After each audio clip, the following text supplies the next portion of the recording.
نبی پاک نے غریبی کو عزت دی۔ حضرت عبدالرحمن ابن عوف کہتے ہیں میرا ایک دن دل کیا تھا کہ یہ دولتیں چلی جائیں میں غریب ہو جاؤں،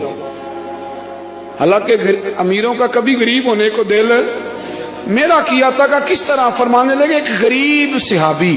حضرت سعد انصاری نبی کریم کی بارگاہ میں ملنے کے لیے آئے۔ انہوں نے جب نبی پاک کے سامنے ہاتھ کیے نا ملانے کے لیے، قربان جائیں،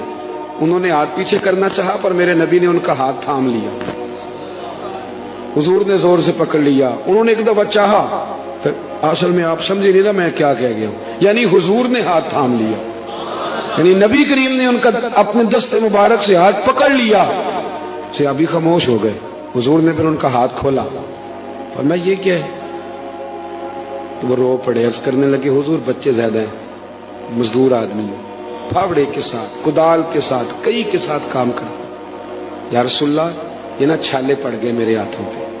حضرت عبدالرحمن ابن عوف کہتے ہیں کائنات نے، دھرتی نے وہ نظارہ بھی دیکھا کہ جس رسول کے قدم چومنے کے لیے جبریل جھکے، اس محبوب نے مزدور کا ہاتھ چومنا شروع کر دیا۔ فرماتے ہیں غریبی کو وہ عزت ملی کہ میرا بھی دل کرتا تھا غریب ہو جاؤں، دل کرتا تھا یہ کس نے ذروں کو اٹھایا اور صحرا کر دی، یہ کس نے قطروں کو ملایا اور دریا کر دیا، یہ کس کی حکمت نے یتیموں کو کیا در یتیم اور غلاموں کو دنیا بھر کا مولا کر دیا۔